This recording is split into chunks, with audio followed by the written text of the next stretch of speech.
कहानी की शुरुआत होती है मुफान से, जो कि 9th ग्रेड का एक स्टूडेंट है और वो अपने senior high school entrance exam में कुछ अच्छा परफॉर्म नहीं कर पाया। इसलिए नहीं क्योंकि वो एक बैड स्टूडेंट है, बल्कि वो इसलिए अच्छा परफॉर्म नहीं कर पाया क्योंकि ये एग्जाम मैजिक का था और ये एक लौता ऐसा सब्जेक्ट है जिसके अंदर ये बहुत बुरा है। और फिर वो बताता है कि ठीक 3 महीने पहले उसे एक पेंडेंट दिया गया था एक बूढ़े आदमी के द्वारा और तभी से उसकी पूरी दुनिया ही बदल गई है, क्योंकि उस समय के बाद से हर किसी के जुबान पे केवल एक ही नाम है और वो है मैजिक का। मानो जैसे कि ठीक 3 महीने पहले इस दुनिया में मैजिक एग्जिस्ट नहीं करता था और हर एक चीज नॉर्मल हुआ करती थी, लेकिन जब से उसे पेंडेंट मिला है तब से उसकी इस दुनिया में मैजिक एग्जिस्ट करता है। और फिर हम लोग उसी के क्लास के कुछ और लड़कों को देखते हैं जो कि मुफान का लगातार मजाक उड़ा रहे होते हैं। और इन्हीं के क्लास के अंदर एक और लड़का है जिसका नाम है मुबाई, जो कि सबसे ज्यादा होशियार लड़का है। और इनकी बातों से हमें पता चलता है कि मुबाई की फैमिली के पास आइस टैलेंट है, जो कि बहुत ही रेयर टैलेंट होता है। और यहाँ पे सबको यही लगता है कि मुबाई के पास भी वही सेम टैलेंट आने वाला है, लेकिन अब मैजिक अवेकनिंग के दौरान ही सबको पता चलेगा कि किसके पास कौन सा टैलेंट है। और इधर स्कूल के बाहर मुफान अपने फादर को देखता है, जो कि एक ड्राइवर हैं। उसके फादर उससे पूछते हैं कि तुम्हारा एग्जाम कैसा गया। और ये सुनने के बाद यहाँ पे मुफान का चेहरा थोड़ा सा लटक जाता है। अब ऐसा इसलिए होता है क्योंकि मुफान लगातार इस एग्जाम के लिए 3 महीने से तैयारी कर रहा था, लेकिन ये 3 महीने काफी नहीं थे। तभी उसके फादर बोलते हैं कि तुम्हें चिंता करने की कोई जरूरत नहीं है, क्योंकि मैंने पास ही के शहर में तुम्हारे लिए भी ड्राइवर की जॉब ढूंढ ली है। और ये सुनने के बाद मुफान बोलता है कि मैं ड्राइवर नहीं बनना चाहता,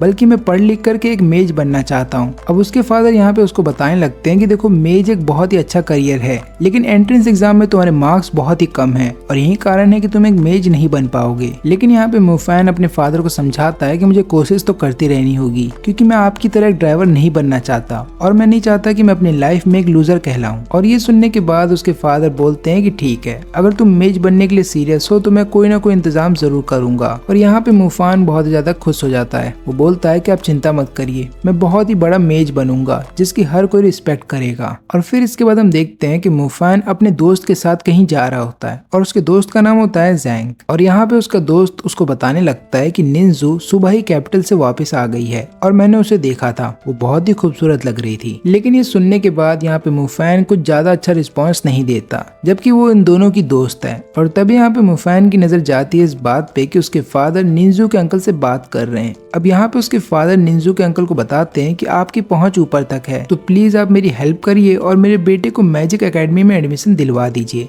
अब यहाँ पे निंजू के अंकल बताते हैं कि नहीं, मैं ऐसा कुछ नहीं करूंगा और ऊपर से तुम्हें अपने बेटे पे ध्यान देना चाहिए था। अगर तुम अपने बेटे पे ध्यान देते तो हो सकता है तुम्हें आज सिफारिश की जरूरत नहीं पड़ती। हमें यहाँ पे एक और बात पता चलती है कि मुफान एक बार निंजू को उसके घर से भगा करके कहीं और ले जाना चाहता था और यही कारण है कि उसके अंकल मुफान की पूरी फैमिली से नफरत करते हैं और यही कारण है कि वो मदद नहीं करना चाहते। लेकिन यहाँ पे मुफान के फादर बोलते हैं कि आप प्लीज मेरे बेटे की मदद कर दीजिए और आप जैसा बोलेंगे मैं वैसा करने के लिए तैयार हूँ। और फिर यहाँ पे निंजू अंकल बोलते हैं कि ठीक है, आप अपना घर मेरे नाम कर दीजिए, भले ही तुम्हारा झोपड़ा किसी काम का ना हो, लेकिन वो जमीन बहुत ही कीमती है। और ये सब मुफान देख लेता है। फिर रात में जब वो दोनों एक साथ बैठे होते हैं खाना खाने के लिए, तो यहाँ पे मुफान के फादर उससे बोलते हैं कि देखो बेटा, तुम्हारा एडमिशन मैजिक एकेडमी में हो चुका है और अब तुम वहीं पे रहोगे और ऊपर से मेरे को भी अच्छे खासे पैसे कमाने हैं। यही कारण है कि मैं लगातार ड्राइविंग करता रहूंगा और मैं बहुत ही कम बार ही घर आऊंगा, तो मैं ऐसा सोच रहा हूँ कि क्यों ना हम घर को रेंट पे दे दें। अब यहाँ पे मुफान जानता था कि उसके फादर ने घर बेच दिया है निंजू के अंकल को, इसलिए वो अपने फादर को दुखी नहीं देखना चाहता था। इसलिए वो बोलता है कि आप चिंता मत करिए, मैं एकेडमी में बहुत ही अच्छा परफॉर्म करूंगा, जिसके बाद आप देखना मेरे पास बहुत सारे पैसे आ जाएंगे और मैं आपके लिए बहुत बड़ा सा घर लूंगा। और इसके बाद हमें पास्ट का एक सीन दिखाया जाता है जब निंजू मुफान के साथ भाग रही थी और हमें पता चलता है कि निंजू अपने अंकल के साथ खुश नहीं थी, इसलिए उसने ही मुफान को बोला था कि प्लीज मुझे यहाँ से कहीं दूर ले जाओ। लेकिन यहाँ पे निंजू और मुफान दोनों पकड़े जाते हैं और फिर हम देखते हैं कि यहाँ पे निंजू के फादर आ जाते हैं मुफान के घर पे और वो यहाँ पे उसके फादर को पीटते हैं। तो बोलते हैं कि अगर अगली बार तुम्हारे बेटे ने ऐसा कुछ भी किया तो मैं तुम्हें मरवा दूंगा। अब अगले दिन हम देखते हैं कि एकेडमी के अंदर यहाँ पे जो मुफान के टीचर होते हैं वो सबको बता रहे होते हैं कि देखो, मेरे हाथ में जो बैज है ये तुम्हारे टैलेंट के हिसाब से अपना कलर बदलता है। मान लो अगर किसी का फायर टैलेंट आता है तो ये बैज रेड रंग का हो जाएगा। और फिर उसके बाद क्लास टीचर हर किसी को एक बैज देने लगते हैं। और इसके अलावा टेबल के ऊपर एक क्रिस्टल बॉल थी, जिसको देखने के बाद यहाँ पे मुफान का जो पेंडेंट है वो चमकने लगता है। और फिर हम देखते हैं यहाँ पे एक मोटे लड़के को को जो कि मुफान का मजाक उड़ा रहा था, और वो बोलने लगता है कि मुफान यहाँ पे अपने टैलेंट के बदौलत नहीं आया है, बल्कि किसी ने उसकी सिफारिश की है। अब यहाँ पे जैंग बोलता है कि उसको तंग करना बंद करो, लेकिन ये मोटा लड़का उसकी नहीं सुनता और बोलता है कि मुफान यहाँ पे सिफारिश से ही आया है, उसके पास कोई भी मैजिक टैलेंट नहीं है। और फिर हम देखते हैं कि इसके बाद हर एक स्टूडेंट को बुलाया जाता है सबके सामने ताकि उनका टैलेंट देखा जा सके। और यहाँ पे टीचर बोलते हैं कि क्रिस्टल बॉल के ऊपर अपना हाथ रखो, और सबसे पहली बारी आती है मोबाई की। और यहाँ पे मोबाई जैसे ही क्रिस्टल के ऊपर अपना हाथ रखता है वो क्रिस्टल बदल जाता है ब्लू रंग का। इसका मतलब ये है कि उसके पास है आइस टैलेंट, और हर किसी को उससे यही उम्मीद थी। और फिर हम देखते हैं कि उसके बैज का रंग भी बदल जाता है और उसके ऊपर 7 स्टार आ जाते हैं, जिसमें कि 1 स्टार चमक रहा होता है। और फिर यहाँ पे टीचर सबको समझा रहे होते हैं कि जब भी किसी बच्चे का टैलेंट देखा जाता है और यहाँ पे बैज का रंग बदल जाता है, तब बैज के ऊपर 7 स्टार आ जाते हैं, लेकिन स्टार चमकते नहीं है। लेकिन यहाँ पे मोबाइल के केस में इसलिए स्टार चमक रहे हैं क्योंकि मोबाइल का जो टैलेंट है वो बहुत ही ज्यादा स्ट्रॉन्ग है। और ये देखने के बाद अब हर कोई मोबाइल की तारीफ करने लगता है। और फिर इसके बाद एक एक करके हर एक स्टूडेंट को बुलाया जाता है और हर किसी का टैलेंट अवेकिंग हो जाता है। और आखिरी में बारी होती है मोफैन की। अब यहाँ पे फैन जब सबके सामने आता है वो क्रिस्टल के ऊपर हाथ रख करके उसे घिसने लगता है। टीचर बोलते हैं कि क्या घिस करके उसके अंदर से जिन निकालोगे, शांति से उस पर हाथ रखो और थोड़ा सा ध्यान लगाओ। अब यहाँ पे टीचर भी सोच रहा होता है कि अगर फैन के अंदर से कोई भी टैलेंट नहीं निकला तो उसकी बेइज्जती हो जाएगी,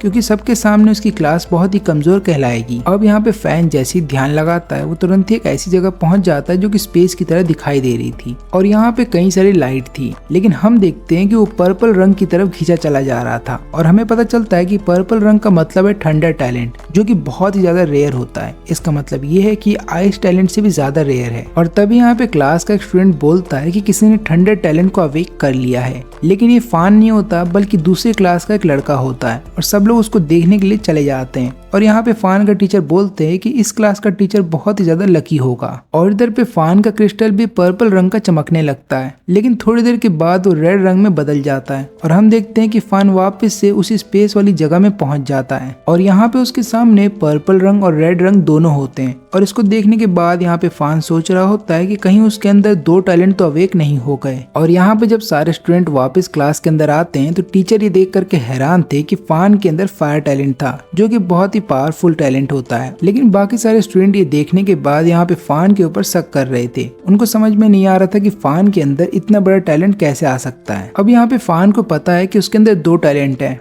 फायर और थंडर दोनों हैं। लेकिन यहाँ पे फान सोच रहा होता है कि वो अपने थंडर टैलेंट के बारे में किसी को नहीं बताएगा, और समय आने पे वो सबको दिखाएगा अपना टैलेंट। और इसके बाद 2 महीने बीत जाते हैं और यहाँ पे टीचर उनको एक नया सब्जेक्ट पढ़ा रहे होते हैं, और इस सब्जेक्ट के अंदर टीचर उनको बता रहे होते हैं कि कैसे तुम्हें अपने सभी स्टार्स को बीच में लाना है। और फिर यहाँ पे टीचर मोबाइल को सबके सामने लेकर के आते हैं और वो बताते हैं कि देखो मोबाइल ने कैसे 5 स्टार्स पा लिए हैं और अब उसको 2 स्टार और पाने हैं, इसलिए तुम सबको मोबाइल से कुछ सीखना चाहिए, क्योंकि उसने ऑलरेडी 5 स्टार्स को समिन कर लिया है और वो ऑलरेडी बहुत ज्यादा पावरफुल बन चुका है। और वहीं पे बाकी स्टूडेंट्स अपना स्टार चेक करने लगते हैं, तो यहाँ पे हमें पता चलता है कि बाकी जितने भी स्टूडेंट्स हैं उन सब ने 2 नहीं तो 3 स्टार्स को समिन किया है, लेकिन यहाँ पे फान अब तक केवल 1 ही स्टार को समिन कर पाया है। और इसको देखने के बाद यहाँ पे हर एक स्टूडेंट फैन का मजाक उड़ाने लगता है और हर कोई बोल रहा होता है कि कम से कम हम फैन जैसे तो नहीं है। अब हम देखते हैं कि क्लास खत्म हो जाने के बाद यहाँ पे फैन चुपके से अपनी थंडर पावर का इस्तेमाल करने लगता है, और जिसके बाद वो 6 स्टार को समिन कर लेता है। लेकिन यहाँ पे 1 स्टार समिन नहीं हो पाता और वो सोच रहा होता है कि ऐसा क्यों हो रहा है। और फिर इसके बाद हम देखते हैं कि फैन बाहर आ जाता है, जो कि अपनी कजन सिस्टर को देखता है जो कि झूला झूल रही होती है, और क्योंकि उसकी बहन डिसेबल थी तो वो समझ जाता है कि उसकी बहन का चेयर किसी ने छीन लिया होगा, और ये छीना होता है इन गुंडों ने।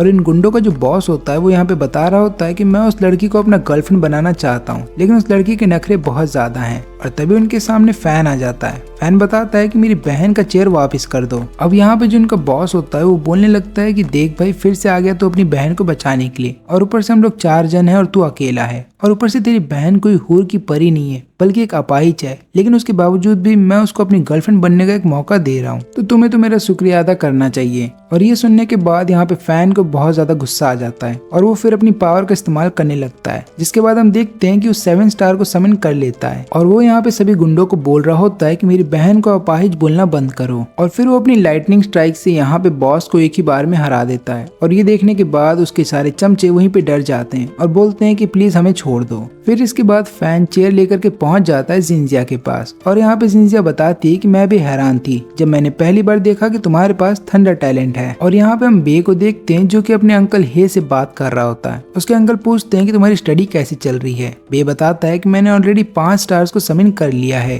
और फैन का क्या चल रहा है, तो यहाँ पे बे बताता है कि फैन तो 1 स्टार को भी बहुत मुश्किल से समिन कर पा रहा है। अब यहाँ पे उसके अंकल बताते हैं कि चिंता मत करो, अगर वो इस बार एग्जाम में फेल हो जाता है तो हम उसको कॉलेज से निकाल देंगे। अब यहाँ पे फैन अपनी आंट के यहाँ रह रहा है और यहाँ पे नहाते समय वो फायर मैजिक का इस्तेमाल करने की कोशिश कर रहा होता है, लेकिन वो फायर टैलेंट के केवल 1 ही स्टार को समिन कर पा रहा होता है। लेकिन यहाँ पे क्योंकि वो अपने फायर टैलेंट का इस्तेमाल कर रहा होता है, जिसकी वजह से यहाँ पे पानी हो जाता है गर्म और उसको बिना कुछ कपड़ों के ही बाहर आना पड़ता है। और फिर उसके बाद वो तुरंत ही कपड़े पहन करके अपने रूम में चला जाता है। फिर हम देखते हैं कि जिंजिया उसके पास आती है और पूछने लगती है कि ऐसा कैसे हो सकता है, तुमने आज जो थंडर मैजिक का इस्तेमाल किया उसको रैथ ऑफ लाइटनिंग बोला जाता है और 6 महीने से कम में ही तुमने ये कैसे सीख लिया। अब यहाँ पे फैन बताता है कि एकेडमी के अंदर कोई भी नहीं जानता कि मेरे पास थंडर टैलेंट है, हर किसी को यही पता है कि मेरे पास फायर टैलेंट है। अब यहाँ पे जिंजिया पूछती है कि कहीं तुम ब्लैक क्यूरिया की तो मदद नहीं ले रहे हो, क्योंकि मेरे टीचर ने बताया है कि ये एक ऐसी चीज है जो कि मैजिक पावर को इम्प्रूव करती है और तुम्हें देखने के बाद मेरे को ऐसा शक हो रहा है कि तुम भी ऐसी चीज का इस्तेमाल करते हो।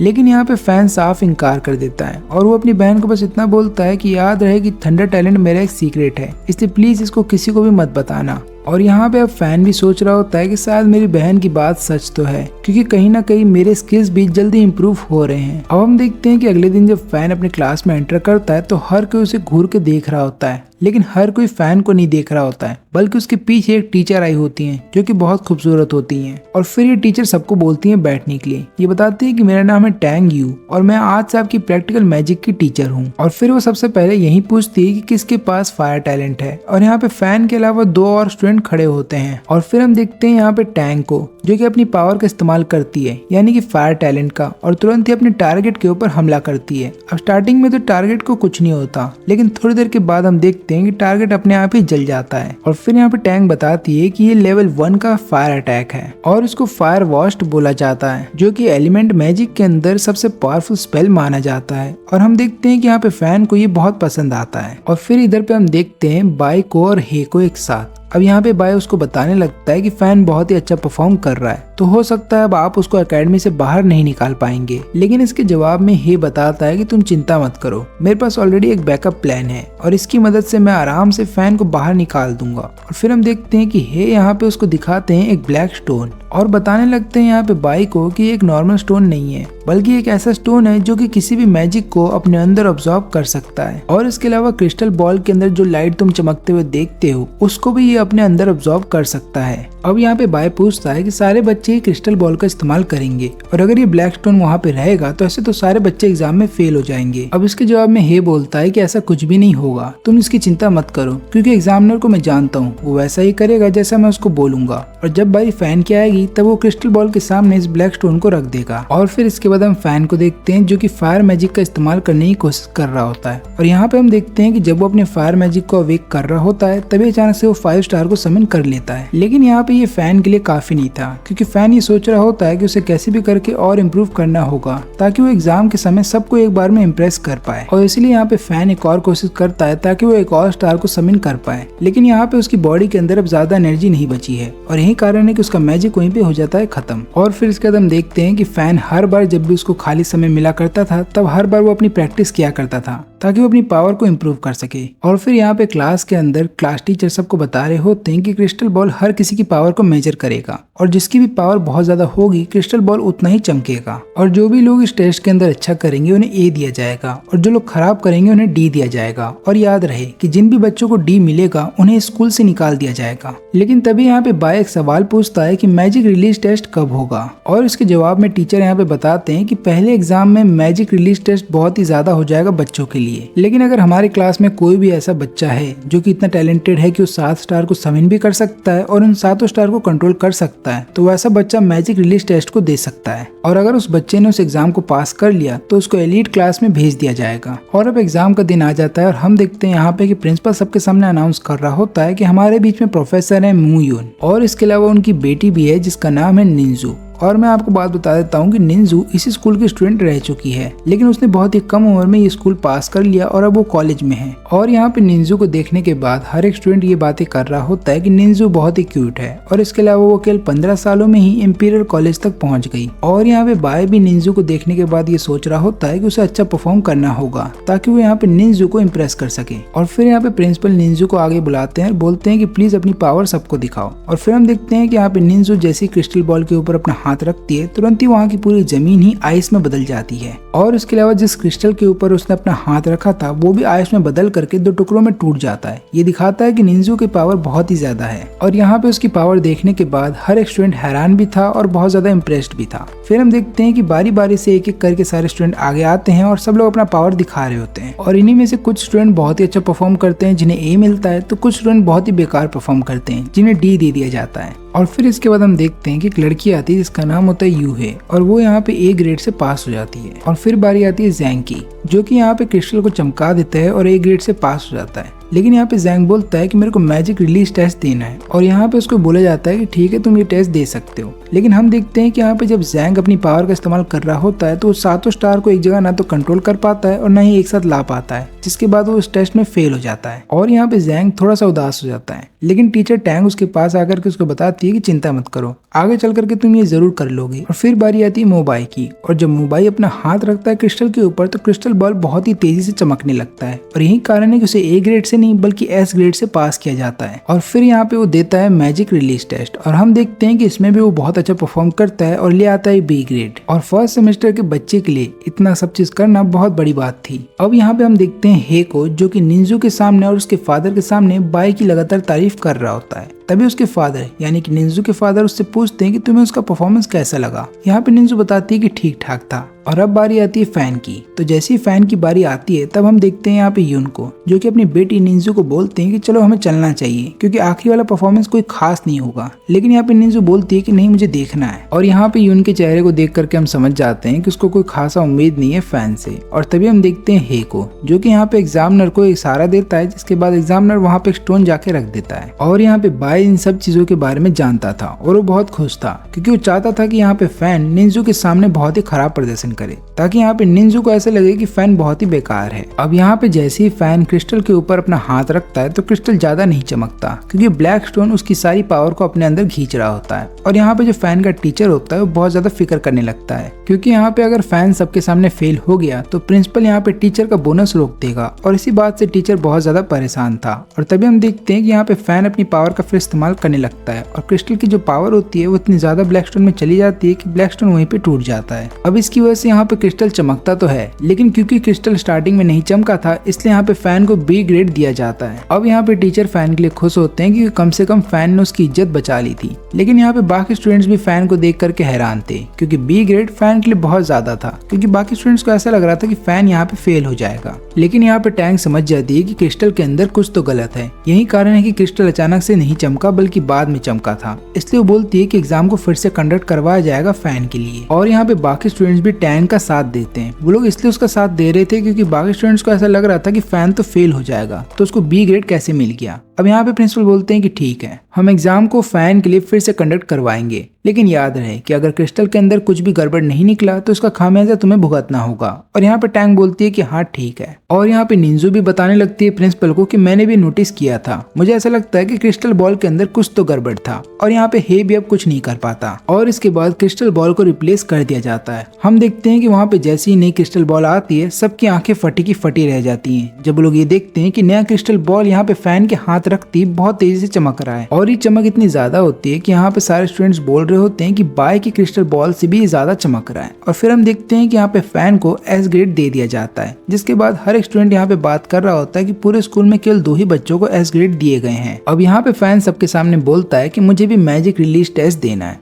अब यहाँ पे बाय को फैन के ऊपर बहुत गुस्सा आ रहा था, वो यहाँ पे सोच रहा होता है कि ऐसा कैसे हो सकता है कि फैन का क्रिस्टल मेरे से भी ज्यादा चमक रहा था। लेकिन यहाँ पे बाय को पूरी उम्मीद होती है कि फैन मैजिक रिलीज टेस्ट में अच्छा नहीं कर पाएगा। लेकिन यहाँ पे जब फैन अपना मैजिक रिलीज टेस्ट देता है तो सब लोग ये देख करके हैरान थे कि फैन ने बहुत अच्छा परफॉर्म किया है। और यहाँ पे हम देखते हैं कि फैन की जो पावर है वो देख लेने के बाद हर कोई हैरान था और यहाँ पे टीचर उसको ए ग्रेड से पास कर देते हैं मैजिक रिलीज टेस्ट में। अब यहाँ पे प्रिंसिपल यू को देखने के बाद बोलते हैं कि फैन के अंदर काबिलियत है और वो बहुत ही अच्छा परफॉर्म कर सकता है अगर हम उसको अच्छे से ट्रेन करें। अब यहाँ पे यू पसंद तो नहीं करता था फैन को, लेकिन उसके बावजूद भी वो बोलता है कि हाँ आपने सही कहा। और फिर हम देखते हैं कि यहाँ पे यू फैन को अपने पास बुलाता है और बोलता है कि तुम्हारा परफॉर्मेंस देखने के बाद मेरा जो नजरिया था तुम्हारे प्रति वो बदल गया है, पुरानी बातों को हम भुला देते हैं। और फिर हम देखते हैं कि यहाँ पे यू फैन को एक मैजिक गियर देता है जो कि फायर मैजिक गियर होता है जो उसकी पावर को इम्प्रूव करेगा और बोलता है कि मैं ये देने के बाद ये चाहता हूँ कि तुम मेरी फैमिली को ज्वाइन करो। अब ये चीजें देख लेने के बाद यहाँ पे हे को बुरा लगता है। वो बोलता है कि ये सब बाय को मिलना चाहिए था,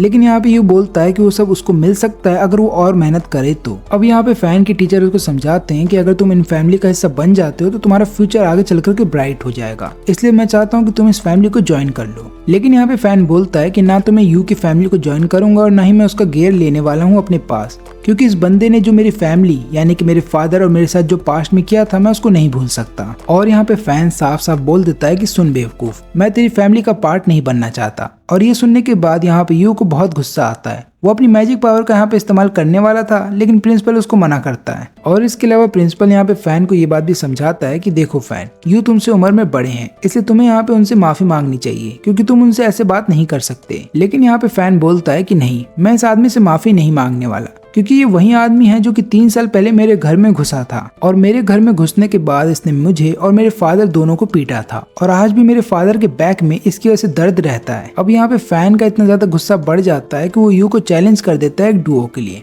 लेकिन तभी बीच में हे बोलता है कि हमें फैन को स्कूल से निकाल देना चाहिए। लेकिन यहाँ पे प्रिंसिपल बोलता है कि आप ऐसा नहीं कर सकते, मेरी मर्जी के बिना आप मेरे स्टूडेंट को मेरे स्कूल से बाहर नहीं निकाल सकते। और तब यहाँ पे यू बोलता है कि ठीक है, मैं तुम्हारा चैलेंज एक्सेप्ट करता हूँ, लेकिन इस डुओ में एक प्रॉब्लम है कि हम दोनों सेम एज के नहीं है, इसलिए मैं नहीं चाहता कि तुम्हारे साथ कोई भी चीटिंग हो, इसलिए मैं चाहूंगा कि मेरे बदले मेरा अडॉप्टिव बेटा तुमसे लड़ेगा। अब यहाँ पे प्रिंसिपल फिर भी फैन को समझाते हैं कि तुम्हें माफी मांग लेनी चाहिए, लेकिन यहाँ पे फैन बोलता है कि नहीं, मैं ऐसा नहीं करूंगा। और वो यहाँ पे यू से बोलता है कि ठीक है, मैं आपसे लड़ने के लिए तैयार हूँ, लेकिन याद रहे कि अगर आपका बेटा हार जाएगा तो आपको माफी मांगनी होगी, और अगर इस मैच में मैं हार जाता हूँ तो मैं सबके सामने आपसे माफी मांगूंगा।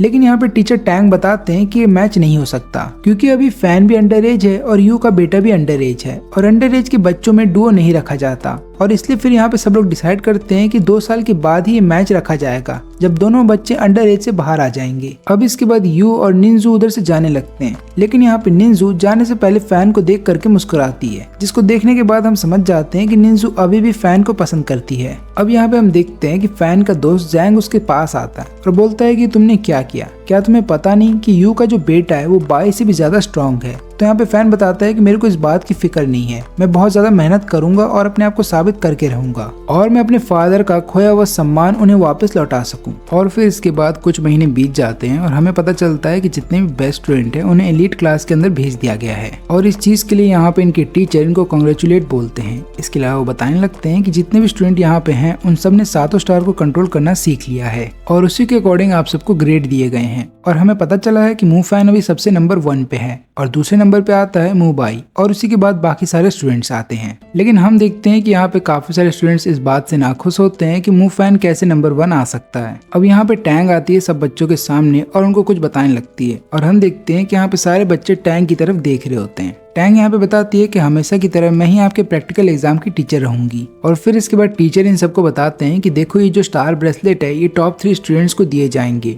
और वो तीनों स्टूडेंट्स 1 महीने तक इन स्टार ब्रेसलेट का इस्तेमाल कर सकते हैं। लेकिन यहाँ पे एक चीज का फर्क है, क्योंकि यहाँ पे फैन ने यू की बेइज्जती की थी सबके सामने, तो सजा के तौर पे उसको केवल 10 दिन के लिए ही ये ब्रेसलेट दिया जाएगा, और बाकी के 20 दिन इस ब्रेसलेट का इस्तेमाल वो स्टूडेंट करेगा जो कि चौथे नंबर पे आया है। अब यहाँ पे एक स्टूडेंट पूछता है कि क्या लो ग्रेड वाले स्टूडेंट को भी ब्रेसलेट इस्तेमाल करने का मौका मिलेगा, लेकिन यहाँ पे टीचर बताते हैं कि नहीं, ऐसा नहीं होने वाला, क्योंकि ये ब्रेसलेट बहुत ही रेयर होते हैं, इसलिए टॉप 3 स्टूडेंट्स को ही मौका दिया जाता है। लेकिन यहाँ पे टॉप 3 स्टूडेंट्स को इस बात का ध्यान रखना होगा कि ब्रेसलेट को ना तो उनसे कोई नुकसान होना चाहिए, ना ही ब्रेसलेट उनसे खोना चाहिए, क्योंकि ब्रेसलेट बहुत ही रेयर होते हैं। और एक बात याद रहे कि अगर गलती से आपसे ब्रेसलेट खो गया या उस ब्रेसलेट को कोई भी आपसे नुकसान हुआ तो याद रहे आपको मेज बनने से बैन कर दिया जाएगा। ना केवल इतना ही बल्कि आपको स्कूल से भी निकाल दिया जाएगा। अब यहाँ पे फैन सोच रहा होता है कि उसके पास ब्रेसलेट केवल 10 दिन के लिए है, लेकिन इन 10 दिनों में ही फैन उसका अच्छे से इस्तेमाल कर लेगा। अब ऐसा वो इसलिए कर पाएगा क्योंकि उसके पास ये पेंडेंट है। फिर इसके बाद हम देखते हैं कि सभी लोग प्रैक्टिस रूम में आ जाते हैं और यहाँ पे फैन अपने फायर मैजिक का प्रैक्टिस कर रहा होता है।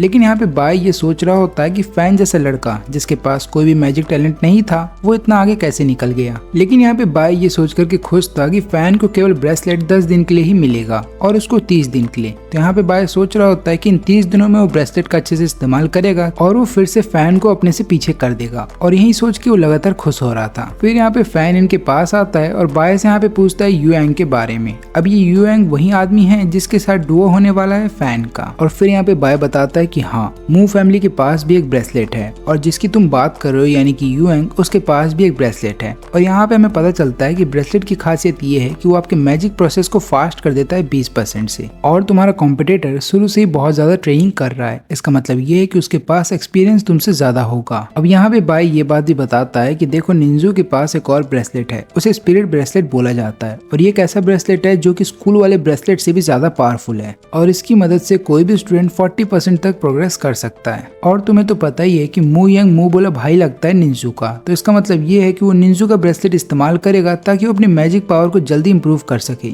और फिर ये सुनने के बाद यहाँ पे फैन एक फायर मैजिक का इस्तेमाल करता है टारगेट के ऊपर, जो कि लेवल 1 से बहुत ज्यादा ताकतवर था। अब यहाँ पे फैन को बहुत मेहनत करनी पड़ेगी अगर उसे अपने कॉम्पिटिटर को हराना है। फिर इसके बाद फैन जब रात में टेरेस के ऊपर बैठा होता है तभी हम देखते हैं कि उसके हाथ में होता है उसका ब्रेसलेट और यहाँ पे जो उसका पेंडेंट होता है वो अट्रैक्ट हो रहा होता है ब्रेसलेट की तरफ। लेकिन यहाँ पे फैन उस पर ज्यादा ध्यान नहीं देता क्योंकि अक्सर ये होता रहता है। और फिर यहाँ पे वो अपने ब्रेसलेट को पहनने के बाद फोकस करने लगता है, लेकिन तभी उसका जो पेंडेंट होता है वो ब्रेसलेट को निगल जाता है। और ये देखने के बाद यहाँ पे फैन की हालत हो रही होती है खराब, क्योंकि अगर किसी को भी इस चीज के बारे में पता चला तो उसे स्कूल से निकाला भी जा सकता है। और तभी वहाँ पे टैंग आकर के पूछती है कि सब चीज ठीक तो है। यहाँ पे फैन बोलता है कि हाँ सब चीज ठीक है, लेकिन यहाँ पे टैंग देख लेती है कि ब्रेसलेट उसके हाथ में नहीं है, इसलिए वो पूछती है कि तुम्हारा ब्रेसलेट कहाँ गया। और यहाँ पे ना चाहते हुए फैन को पूरी सच्चाई बतानी पड़ती है और फिर वो बताता है कि पता नहीं अचानक से क्या हुआ, लेकिन मेरे पेंडेंट ने मेरा ब्रेसलेट खा लिया। फिर यहाँ पे टैंग पेंडेंट को देखने के बाद पूछती है कि तुम्हें ये पेंडेंट किसने दिया। यहाँ पे फैन बताता है कि ये पेंडेंट मेरा खानदानी है। तो यहाँ पे टैंग बताती है कि पेंडेंट भी एक मैजिक गियर की तरह काम करता है, ठीक तुम्हारे ब्रेसलेट की तरह, लेकिन इसकी खास बात यह है कि इसे जितना खिलाओगे ये उतना ही ताकतवर होता जाएगा। और इसके अलावा जिसने भी इस पेंडेंट को पहना है उसकी पावर भी लगातार बढ़ती जाएगी। इसका मतलब ये है कि तुम्हारा मैजिक जो प्रोग्रेस है वो जल्दी होगा। और ये सुनने के बाद यहाँ पे फैन समझ जाता है कि क्यों अचानक से उसके पास इतनी ज्यादा मैजिक पावर आ गई और उसके अलावा उसके स्किल्स भी जल्दी इंप्रूव हो रहे हैं। अब यहाँ पे फैन बोलता है कि इस पेंडेंट को आप रख सकती हैं, लेकिन यहाँ पे टैंग बोलती है कि नहीं, मैं ऐसा नहीं करूंगी, क्योंकि एक बार ये पेंडेंट जो भी पहनता है ये उसके साथ बॉन्ड कर लेता है। इसका मतलब ये है कि अब ये पेंडेंट तुम्हारा है और तुम्हें इसे लगातार फीड करता रहना होगा ताकि ये अपग्रेड हो जाए। और यहाँ पे टैंग बोलती है कि चिंता मत करो, मैं स्कूल वालों को बता दूंगी कि स्कूल के ही किसी स्टाफ से गलती से गुम हो गया है ब्रेसलेट, जिसके बाद तुम्हें एक्सपेल नहीं किया जाएगा स्कूल से। और ये सुनने के बाद यहाँ पे फैन हो जाता है खुश। और इसके अलावा फैन को ये भी लग रहा होता है कि शायद टैंग मेरे को पसंद करती है, यही कारण है कि वो टीचर होकर के भी मेरी मदद कर रही है। और फिर हम देखते हैं कि फैन अपने घर पे आ जाता है और घर पे आने के बाद वो फिर से प्रैक्टिस करने लगता है। अब अगले दिन हमें पता चलता है कि सभी बच्चों को लेकर के जा रहे हैं बाहर मैजिक की प्रैक्टिस करवाने के लिए। और यहाँ पे टैंग बताती है कि आज तुम सबको एक आउटपोस्ट पे लेकर के जाया जाएगा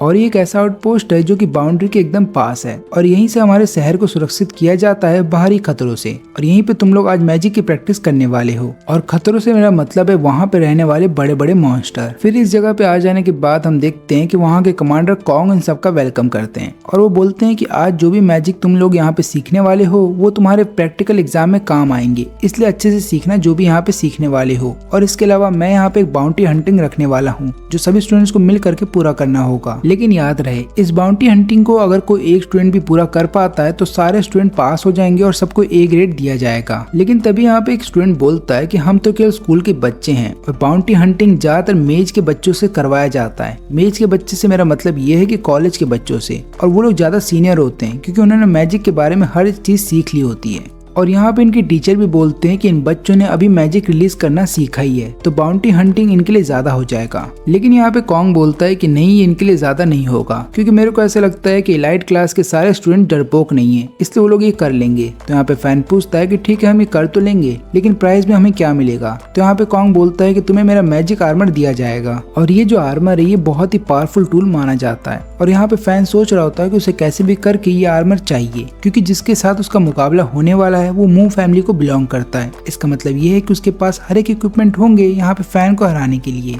इसलिए यहाँ पे फैन को कैसे भी करके ये मैजिक आर्मर पाना होगा ताकि वो मुकाबले में अच्छा परफॉर्म कर पाए। और इसके बाद सारे स्टूडेंट निकल जाते हैं बाहर के एरिया में ताकि अपनी बाउंटी हंटिंग को कंप्लीट कर पाए। लेकिन रास्ते में इन्हें कई सारी दिक्कतों का सामना करना पड़ता है, लेकिन उसके बावजूद भी लोग ऊंची वाली जगह पे पहुंच जाते हैं। और वहां पे आने के बाद ये लोग देखते हैं एक केव को, जो कि इनके नीचे होता है। और इस केव के अंदर एक मॉन्स्टर रहता है जिसे वन आई वुल्फ बोला जाता है। लेकिन इनको कैसे भी करके उस केव के अंदर जाना होगा और एक ब्रेसलेट को लेकर के आना होगा। अब कई सारे स्टूडेंट डरे हुए थे इस मिशन को लेकर के, लेकिन इन्हें कैसे भी करके उस केव के अंदर जाना होगा, क्योंकि अगर इन्होंने मिशन को कंप्लीट नहीं किया और वापस चले आए तो इन्हें फेल कर दिया जाएगा। अब यहाँ पे जब टीचर्स को मॉन्स्टर के बारे में पता चलता है तो लोग भी बोलते हैं कि ये सब बच्चों के लिए ज्यादा हो जाएगा। लेकिन यहाँ पे कॉन्ग बोलता है कि ऐसा कुछ भी नहीं होगा, बल्कि यहाँ पे बच्चों को पता चलेगा कि मेज बनना कैसा होता है। और यहाँ पे टैंक सोच रही होती है कि फैन वैसे तो बहुत पावरफुल है और उसने बहुत प्रैक्टिस की है, लेकिन वो क्या करेगा जब उसके सामने ही मॉन्स्टर आएगा। अब यहाँ पे सारे स्टूडेंट गुफा की तरफ बढ़ रहे होते हैं और हम देखते हैं यहाँ पे एक बच्चे को जो कि बोलता है चिंता मत करो, अगर वो मॉन्स्टर हमारे सामने आया तो बाय उसको संभाल लेगा, क्योंकि बाय बहुत ही पावरफुल है।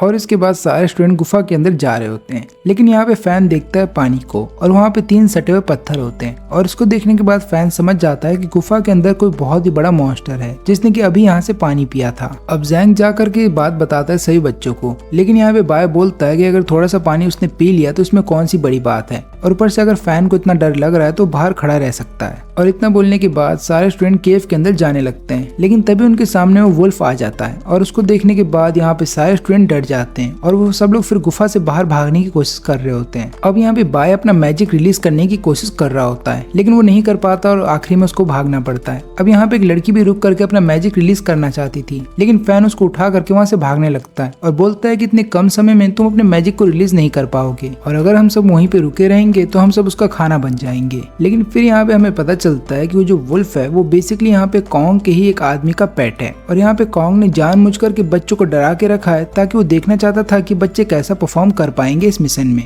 और जब ये बात टीचर्स को पता चलती है तो लोग भी समझ जाते हैं कि बच्चों के ऊपर कोई खतरा नहीं है, लेकिन देखना ये कि क्या सारे स्टूडेंट्स मिल करके इस मिशन को कंप्लीट कर पाएंगे। अब जब सारे स्टूडेंट वहाँ पे अपनी जान बचा करके भाग रहे होते हैं तभी यहाँ पे बाय अपने स्टार को एक्टिवेट कर देता है, जिसके बाद हम देखते हैं कि उसके पास मेज आउटफिट आ जाती है। और फिर उसके बाद वो अपने आइस अटैक से यहाँ पे वुल्फ को रोकने की कोशिश करता है और उतनी देर में सारे स्टूडेंट केव से बाहर चले आते हैं। लेकिन ये लोग देखते हैं कि नीचे आने के लिए जो रस्सी का इस्तेमाल इन लोगों ने किया था अब वो रस्सी यहाँ पे नहीं है, और सारे स्टूडेंट सोच रहे हैं कि अब वो लोग क्या करेंगे। अब यहाँ पे फैन भी एक लड़की को लेकर के बाहर आ जाता है, लेकिन बाहर आने के बाद ये लड़की भी अपने बैच को एक्टिवेट करती है और मेज का आउटफिट उसके पास आ जाता है, और फिर ये फायर बॉल का इस्तेमाल करती है वुल्फ को पीछे हटाने के लिए। लेकिन यहाँ पे वुल्फ को कुछ नहीं होता, बल्कि उसको और भी ज्यादा गुस्सा आ जाता है और ये वुल्फ चला जाता है इस लड़की के ऊपर हमला करने के लिए। लेकिन तभी वहाँ पे एक चौथा लड़का आ जाता है जिसके पास लाइटनिंग की पावर है, और वो यहाँ पे लाइटनिंग का हमला करके यहाँ पे वुल्फ को थोड़ी देर के लिए पैरालाइज कर देता है। और इतनी देर में सारे स्टूडेंट सोच रहे होते हैं कि हमें वुल्फ को मार देना चाहिए, लेकिन सारे स्टूडेंट इतने ज्यादा डरे हुए होते हैं कि कोई भी आगे जाना नहीं चाहता था। और यहाँ पे हम देखते हैं बाय को, जो कि फिर से मैजिक रिलीज करने की कोशिश कर रहा होता है, लेकिन वो ऐसा कर नहीं पाता और सबके सामने उसका इज्जत का हो जाता है कचरा। जिसके बाद यहाँ पे सारे स्टूडेंट पैनिक करने लगते हैं। वो लोग बोल रहे होते हैं कि हमारे टॉप के 2 स्टूडेंट्स भी इस वुल्फ का कुछ कर नहीं पा रहे, तो हम लोग क्या करेंगे। अब यहाँ पे जूम इन फिर से एक और हमला करना चाहती थी वुल्फ के ऊपर, लेकिन इस बार उसके पास पावर नहीं बची और यही कारण है कि अब उसका मैजिक रिलीज नहीं होने वाला। अब यहाँ पे फैन अपने बैच को एक्टिवेट करता है, जिसके बाद वो लेवल 2 के फायर का इस्तेमाल करता है वुल्फ के ऊपर हमला करने के लिए, और यहाँ पे वुल्फ के पूंछ में आग लग जाती है और वो तुरंत ही पानी में कूद जाता है अपनी आग बुझाने के लिए। और इस अटैक को देखने के बाद यहाँ पे टीचर्स इंप्रेस हो जाते हैं फैन से। ना केवल वो बल्कि यहाँ पे कॉन्ग भी इंप्रेस हो जाता है फैन से, और वो बोलता है कि फैन बहुत ही टैलेंटेड है। और यहाँ पे टैंक बोलती है कि इस हमले से वुल्फ जरूर घायल हो गया होगा। और फिर यहाँ पे कॉन्ग बोलता है अपने आदमी से कि वुल्फ को वापस बुला लो, लेकिन उसका आदमी बताता है कि मेरा जो पेट है वो रिस्पॉन्ड नहीं कर रहा। इसका मतलब ये है कि पहले तो वो मेरी बात सुन रहा था, यही कारण है कि वो स्टूडेंट्स पे अपने फुल पोटेंशियल से हमला नहीं कर रहा था, लेकिन अब वो मेरी बात नहीं सुन रहा। इसका मतलब ये है कि अब सारे स्टूडेंट खतरे में हैं। और फिर यहाँ पे कॉन्ग अपने आर्मर को एक्टिवेट कर देता है, जिसके बाद हम देखते हैं कि उसके पीछे से 2 विंग निकल आते हैं। और यहाँ पे वुल्फ जो बहुत ही पहले से गुस्से में था, वो एक स्टूडेंट पे हमला करने वाला था, लेकिन तुरंत यहाँ पे कॉन्ग आकर के अपने विंड पावर की मदद से उस स्टूडेंट को बचा लेता है। लेकिन अब वुल्फ चला जाता है केव के अंदर हमला करने के लिए। और यहाँ पे फैन देख रहा होता है कि टॉप के स्टूडेंट्स भी यहाँ पे वुल्फ को नहीं रोक पा रहे, लेकिन उसे कैसे भी करके वुल्फ को रोकना होगा, क्योंकि अगर वुल्फ बाहर गया तो बाकी स्टूडेंट्स पे हमला कर देगा। इसलिए यहाँ पे फैन और जैंग मिल करके एक प्लान बनाते हैं। वो दोनों वुल्फ को अपने पीछे ले जाते हैं केव के और भी अंदर, ताकि बाकी सबकी जान बच सके। और यहाँ पे जब एक लड़का बोलता है कि चलो हमें यहाँ से निकलना होगा, तभी लड़की मना कर देती है और वो बोलती है कि नहीं, हम उन दोनों को लिए बिना यहाँ से नहीं जाने वाले। और तभी वहाँ पे कॉन्ग आ जाता है। वो पूछता है कि वुल्फ कहाँ पे है, और उसे पता चलता है कि यहाँ पे फैन और जैंग मिल करके उस वुल्फ को केव के अंदर लेके गए हैं, ताकि बाकी बच्चों की जान बच सके। अब केव के अंदर हम देखते हैं कि दोनों एक ऐसी जगह पे आ जाते हैं जहाँ से कोई रास्ता नहीं है, और यहाँ पे इनके पीछे वुल्फ भी आ चुका है। और वुल्फ तुरंत एक पावरफुल अटैक करता है फैन की तरफ, लेकिन जैंग बीच में आ जाता है और यहाँ पे फैन की जान वो बचा तो लेता है, लेकिन वो खुद घायल हो जाता है। अब ये देखने के बाद यहाँ पे फैन को बहुत गुस्सा आ रहा होता है वुल्फ के ऊपर। वो तुरंत ही अपनी थंडर मैजिक का इस्तेमाल करता है वुल्फ के अगेंस्ट, लेकिन इससे वुल्फ को ज्यादा कुछ नहीं होता। लेकिन तभी यहाँ पे फैन देखता है कि वुल्फ के ऊपर एक बहुत ही बड़ा नुकीला सा पत्थर है, और वो यहाँ पे अपनी फायर मैजिक का इस्तेमाल करता है और उस नुकीले पत्थर को गिरा देता है वुल्फ के ऊपर, जिसके बाद वुल्फ वहीं पे मर जाता है। और उसके मरने के बाद उसकी बॉडी के अंदर से एक स्पिरिट एनर्जी बाहर निकलती है, और उस एनर्जी को हम देखते हैं कि यहाँ पे फैन का जो पेंडेंट होता है उस एनर्जी को खा लेता है। अब यहाँ पे फैन तुरंत ही जैंग के पास जाता है और तुरंत ही वो देखता है कि वहाँ पे कॉन्ग आ चुका है, और उसके आर्मर को देखने के बाद वो समझ जाता है कि इनके पास विंड मैजिक की पावर है। और यहाँ पे कॉन्ग तुरंत ही हमला करने के लिए चला जाता है वुल्फ के ऊपर अपने फायर मैजिक से, लेकिन जब वो वहाँ पे जाता है तो उसको पता चलता है कि वुल्फ पहले ही मर चुका है। और ये देखने के बाद यहाँ पे कॉन्ग भी हैरान था, क्योंकि ये नॉर्मल मॉन्स्टर नहीं था जिसको कोई भी हरा सके, ये बहुत ही ताकतवर मॉन्स्टर था। तो यहाँ पे फैन बताता है कि मैंने उसको मारा है, मैंने उसके ऊपर ही पत्थर गिरा दिया, जिसके बाद उसकी मौत हो गई। अब यहाँ पे कॉन्ग बोलता है कि मैंने तो बिल्कुल एक्सपेक्ट नहीं किया था कि तुम इसको हरा पाओगे, मेरे को तो ऐसा लगा था कि तुम लोग अब तक मर चुके होगे। लेकिन यहाँ पे मेरे को एक बात समझ में नहीं आ रही कि ये मॉन्स्टर उस पत्थर को डॉज क्यों नहीं कर पाया, क्योंकि ये मॉन्स्टर तो आराम से इस पत्थर को डॉज कर लेता। लेकिन यहाँ पे कॉन्ग को ये बात नहीं पता कि फैन के पास एक और मैजिक की पावर है, और वो थंडर मैजिक है। और यहाँ पे फैन नहीं चाहता था कि वो अपने दूसरे मैजिक के बारे में किसी को बताए, इसलिए वो तुरंत ही बोलता है कि हमें फिलहाल के लिए यहाँ पे मेरे दोस्त जैंग को यहाँ से लेकर के चलना चाहिए, ताकि उसका इलाज हो सके। और जब ये लोग यहाँ से जा रहे होते हैं तभी वहाँ पे टीचर्स और बाकी बच्चे भी आ जाते हैं, और यहाँ पे टीचर्स को ऐसा लगता है कि हो सकता है कॉन्ग ने इन दोनों की जान बचा ली हो, और वो लोग पूछते हैं वुल्फ के बारे में। अब यहाँ पे कॉन्ग बोलता है कि वुल्फ मारा जा चुका है, तो उसका आदमी बोलता है कि वुल्फ तो तुम्हारे लिए कोई खतरा नहीं था, तो तुमने उसकी जान क्यों ली, क्योंकि उसको बुरा लग रहा होता है अपने पेट के लिए। तो यहाँ पे कॉन्ग बताता है कि मैंने उसकी जान नहीं ली है, बल्कि यहाँ पे फैन ने मारा है वुल्फ को। और ये सुनने के बाद हर कोई हैरान था। सब लोग सोच रहे होते हैं कि हाई स्कूल का लड़का इतने बड़े वुल्फ को कैसे मार सकता है। तब यहाँ पे कॉन्ग का आदमी पूछता है कि ये नामुमकिन है, बल्कि हाई स्कूल का लड़का उस वुल्फ को कैसे खत्म कर सकता है। और यहाँ पे टीचर्स भी बोल रहे होते हैं कि फैन ताकतवर है, लेकिन इतना ताकतवर नहीं है कि वो वुल्फ को हरा पाए, ऐसा हो ही नहीं सकता। लेकिन यहाँ पे फिर फैन एक्सप्लेन करता है कि मैंने किस तरीके से फायर मैजिक का इस्तेमाल किया और उसके ऊपर एक बड़ा सा पत्थर गिरा दिया, और मुझे नहीं पता था कि वो आप लोग का पेट है। लेकिन यहाँ पे टैंग बोलती है कि वो भले ही पेट था, लेकिन वो आउट ऑफ कंट्रोल हो गया था, इसलिए अपनी जान बचाने के लिए तुमने जो किया वो सही था, और तुम उस वुल्फ को ले आए गुफा के अंदर, जिसकी वजह से बाकी बच्चों की जान बच गई। अब हम देखते हैं कि यहाँ पे आदमी लगातार अपने पेट के लिए रो रहा होता है, और वहीं पे बाकी स्टूडेंट्स यहाँ पे मुफैन की तारीफ कर रहे होते हैं। वो बोल रहे होते हैं कि तुम्हारी वजह से आज हम सबकी जान बच गई। लेकिन यहाँ पे कॉन्ग बोलता है कि मैं बाकी स्टूडेंट से खुश नहीं हूँ, लेकिन यहाँ पे फैन ने बहादुरी दिखाई, इसलिए यहाँ पे फैन को एस ग्रेड दिया जाएगा और बाकी सबको सी ग्रेड दिया जाएगा। लेकिन यहाँ पे टैंग उसको याद दिलाती है कि तुमने ही तो कहा था ना, अगर एक भी स्टूडेंट ने बाउंटी हंटिंग कंप्लीट कर ली तो तुम सबको अच्छे ग्रेड से पास करोगे। इसलिए यहाँ पे सारे स्टूडेंट्स खुश हो जाते हैं, क्योंकि अब उन सबको ए ग्रेड मिलने वाला है। और यहाँ पे कॉन्ग का एक आदमी उसको याद दिलाता है कि आपने ही तो बोला था ना कि जो सबसे बेस्ट परफॉर्मेंस करेगा उसको आप अपना आर्मर दोगे, और यहाँ पे कॉन्ग को अपना कीमती आर्मर अब देना होगा। और यहाँ पे सारे स्टूडेंट्स अब चेयर करने लगते हैं फैन के लिए। और फिर थोड़ी देर के बाद हम देखते हैं कि यहाँ पे कॉन्ग उसको स्टेज पे बुलाता है और उसको एक मेडल देता है, और फिर उसके कान में बोलता है कि क्यों ना ग्रेजुएशन के बाद तुम हमको ज्वाइन कर लो। लेकिन यहाँ पे फैन बताता है कि अभी मैं इन चीजों के बारे में नहीं सोचना चाहता, बल्कि आपने तो वादा किया था कि आप अपना आर्मर मुझे दोगे। तो यहाँ पे कॉन्ग बोलता है कि क्या मैंने सच में ऐसा भी कुछ बोला था। फिर यहाँ पे कॉन्ग सोचता है कि वो वुल्फ आखिरकार मरा कैसे, क्योंकि फैन ने उसको मारा तो है लेकिन उसने मारा कैसे। क्योंकि यहाँ पे हम देखते हैं फ्लैशबैक और हमें पता चलता है कि कॉन्ग जब उस जगह पे गया था जहाँ पे वुल्फ मरा पड़ा था तो वो जगह जली हुई थी, और यहाँ पे कॉन्ग को ऐसा लग रहा होता है कि फैन जरूर सबसे कुछ छुपा रहा है। फिर 2 महीने बीत जाते हैं और यहाँ पे हम देखते हैं फैन को जो कि अपनी थंडर मैजिक का इस्तेमाल कर रहा होता है ताकि उसको और भी ज्यादा इम्प्रूव कर सके, और यहाँ पे वो अपने पेंडेंट की मदद से और भी ज्यादा प्रोग्रेस कर रहा होता है। लेकिन तभी वो याद करने लगता है केव वाले इंसिडेंट को, और यहाँ पे वो सोच रहा होता है कि जब एक लड़की ने फायर बॉल का इस्तेमाल किया था वुल्फ को रोकने के लिए तो वुल्फ को कुछ भी नहीं हुआ था क्योंकि वो फायर बॉल लेवल 1 के थे। लेकिन वहीं पे जब मैंने लेवल 2 फायर बॉल से हमला किया तो यहाँ पे वुल्फ का स्किन भी जल गया, जिसकी वजह से वुल्फ को ज्यादा डैमेज हुआ था, और यही वो कारण है कि वुल्फ आखिरी में आउट ऑफ कंट्रोल हो गया था। और अब यहाँ पे फैन सोच रहा होता है कि उसकी थंडर मैजिक का लेवल 2 कितना पावरफुल होगा, क्योंकि अभी के लिए वो लेवल 1 के ही थंडर मैजिक का इस्तेमाल कर सकता है। और इसका सबसे बड़ा कारण है कि आखिरी समय में वो लगातार केवल फायर मैजिक पे ध्यान दे रहा है, क्योंकि कई महीनों से वो फायर मैजिक को अपग्रेड करने की कोशिश कर रहा है, और इसकी वजह से उसने लगातार थंडर मैजिक को इग्नोर किया है। लेकिन अब उसे अपने दोनों मैजिक को एक बार में अपग्रेड करना होगा, और ऐसा करने के लिए उसे सबसे पहले पेंडेंट को अपग्रेड करना होगा, और पेंडेंट तभी अपग्रेड होगा जब उसको लगातार स्पिरिट्स दी जाएंगी खाने के लिए, और ऐसा करने के लिए उसे लगातार मॉन्स्टर्स को मारना होगा। और अब यहाँ पे वो सोच रहा होता है कि एक बार अगर पेंडेंट अपग्रेड हो गया तो वो 40% से प्रोग्रेस कर सकता है। इसलिए यहाँ पे फैन डिसाइड करता है कि उसे बाउंटी हंटर बनना होगा, और ऐसा करने के बाद वो लगातार तरह तरह के बीस्ट को मार भी सकता है, और न केवल इतना ही बल्कि उसको अच्छे खासे पैसे भी दिए जाएंगे। और फिर इसके बाद ये ऐसी जगह चला आता है जहाँ पे बाउंटी हंटर्स बाउंटी हंटिंग किया करते हैं, और यहाँ पे उन्हें अच्छे खासे पैसे भी मिलते हैं। और फिर यहाँ पे फैन एक आदमी से पूछता है कि मॉन्स्टर हंटिंग के लिए कौन सी टीम है जो सबको हायर कर रही है,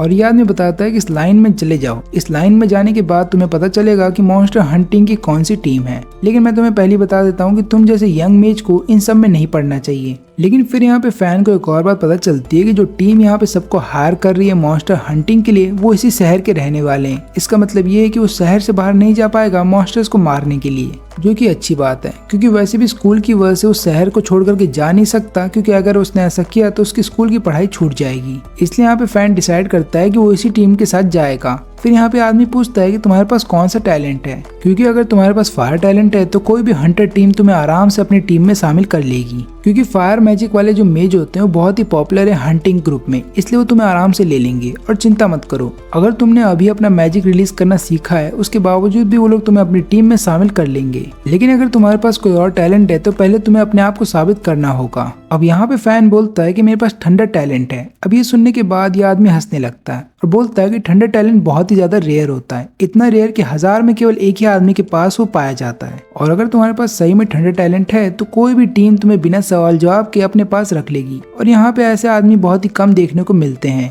जिनके पास थंडर टैलेंट है, क्योंकि थंडर टैलेंट वालों को पहली अमीर टीम अपने पास बुला लेती है और उनको अच्छे पैसे दे करके अपनी टीम में रोक लिया जाता है। अब इधर पे हंटिंग टीम का जो कैप्टन होता है उसे बहुत गुस्सा आ रहा होता है, क्योंकि जितने भी मेज ने उसके सामने एप्लीकेशंस रखी थी वो सारे बहुत ही कमजोर होते हैं। बल्कि यहाँ पे कैप्टन को चाहिए था कि कोई एलीट क्लास का मेज उसके सामने आए। और यहाँ पे फैन अपनी आइडेंटिटी छुपाने के लिए अपने मुंह पे एक मास्क पहन करके आता है। और यहाँ पे जब उससे पूछा जाता है क्या तुम अभी भी स्कूल में हो, तो फैन बताता है कि नहीं, मेरा ग्रेजुएशन हो चुका है। लेकिन यहाँ पे फैन को देखने के बाद ये दोनों भी सोच रही होती हैं कि शायद ये भी एक वीक मेज है, इसलिए वो लोग पूछते हैं कि तुम्हारा नाम क्या है। तो यहाँ पे उसका नाम तो होता है मुंह फैन, लेकिन वो अपना नाम बताता है फैन मुंह। फिर यहाँ पे एक लड़की बताती है कि हमें अपनी टीम में कोई मिड लेवल का हंटर चाहिए, लेकिन तुम्हें देख करके ऐसा लग रहा है कि तुम एक लो लेवल के हंटर हो। लेकिन यहाँ पे फैन बोलता है कि क्या आपको कोई ऐसी अपनी टीम में चाहिए जिसके पास थंडर मैजिक हो। तो यहाँ पे एक लड़की बोलती है कि मजाक मत करो, हर किसी को अपनी टीम में चाहिए होता है थंडर मेज, लेकिन हर किसी को मिल नहीं पाता। तो यहाँ पे फैन बताता है कि मेरे पास थंडर की पावर है। और फिर लोग बोलते हैं कि हम मजाक सुनने के मूड में नहीं है, क्योंकि थंडर मेज बहुत ही पावरफुल होते हैं और वो ज्यादातर इधर पे क्यों आएंगे। लेकिन जब यहाँ पे कैप्टन को पता चलता है कि उनकी टीम में कोई थंडर मेज आया है, वो तुरंत ही बाहर आता है। वो बोलता है कि अगर तुम्हारे पास थंडर की पावर है तो ये समझो कि तुम मेरे टीम में शामिल हो चुके हो। लेकिन यहाँ पे फैन बताता है कि मैं कोई सर्टिफाइड हंटर नहीं हूँ। तो यहाँ पे कैप्टन बोलता है कि उसकी चिंता तुम मत करो, वो सब मैं संभाल लूंगा। फिर यहाँ पे फैन बताता है कि मैं केवल लेवल 1 की थंडर मैजिक का इस्तेमाल कर सकता हूँ। लेकिन यहाँ पे कैप्टन बताता है कि चिंता मत करो, अगर तुम लेवल 1 का भी इस्तेमाल कर सकते हो तब भी हमारी टीम में तुम्हारा स्वागत है, क्योंकि थंडर पावर के अंदर लेवल 1 से लेवल 2 तक भी जाना बहुत बड़ी बात होती है। और फिर फैन को अपनी टीम में शामिल कर लेने के बाद ये लोग बाकी लोगों को घर भेज देते हैं। और फिर यहाँ पे कैप्टन फैन को इंट्रोड्यूस कराता है इनकी गाइड से, और वो बताता है कि ये एक आइस मेज है। और यहाँ पे फैन गाय नाम की इस लड़की को अच्छे से जानता था क्योंकि ये मू फैमिली को बिलोंग करती है और ये निंजू की कजन सिस्टर है। और यहाँ पे फैन डर रहा था कि कहीं गाय टैंग उसको पहचान न ले क्योंकि बचपन में वो लोग साथ खेल चुके हैं। और यहाँ पे उसको डर था कि अगर गलती से उसकी आइडेंटिटी रिवील हो गई तो यहाँ पे निंजू को भी पता चल जाएगा कि वो हंटर टीम में शामिल हो चुका है। अब यहाँ पे गाय टैंग फैन से बोलती है कि तुम्हारे पास भले ही थंडर मैजिक की पावर हो लेकिन अपने आप को सबसे अच्छा मत समझना क्योंकि सबसे अच्छा हंटर वही होता है जो अपनी टीम को सही वक्त पे बचा ले। और फिर यहाँ पे कैप्टन अपनी बाकी टीम को इंट्रोड्यूस करवाता है यहाँ पे फैन से। और फिर इसके बाद कैप्टन को तुरंत ही पता चलता है कि एक डीमन शहर में खुला घूम रहा है। और यहाँ पे वो बात भी बताता है कि एक डीमन ने रिसेंटली हमला किया था गर्ल्स स्कूल पे और कई सारी लड़कियां वहां से फिर गायब होने लगी। और फिर कैप्टन बोलता है कि टीम तैयार हो जाओ, हमें एक नए मिशन पे जाना है। अब यहाँ पे फैन बोलता है कि मैं भी क्योंकि तुम्हारी टीम का हिस्सा हूँ तो मैं भी इस मिशन पे जाना चाहता हूँ। और कैप्टन बोलता है कि ठीक है तुम आ सकते हो। अब इसके बाद लोग निकल जाते हैं स्कूल के लिए। लेकिन यहाँ पे फैन को पता चलता है कि जिस स्कूल से लड़कियां गायब हो रही हैं ये वही स्कूल है जहाँ पे उसकी कजिन सिस्टर जिंजिया पढ़ती है। इसके बाद फैन कॉल करता है जिंजिया को लेकिन वो कॉल नहीं उठाती। और अब यहाँ पे फैन को फिक्र हो रही होती है कि कहीं उसकी बहन को कुछ हो ना गया हो। और अब ये लोग आ जाते हैं स्कूल में और हम देखते हैं यहाँ पे फैन को जो कि कैंटीन में ढूंढ रहा होता है। और तभी यहाँ पे उसको जिंजिया का कॉल आता है। वो बोलता है जिंजिया से कि तुमने मेरा कॉल क्यों नहीं उठाया, मैंने तुम्हें कई बार कॉल किया था।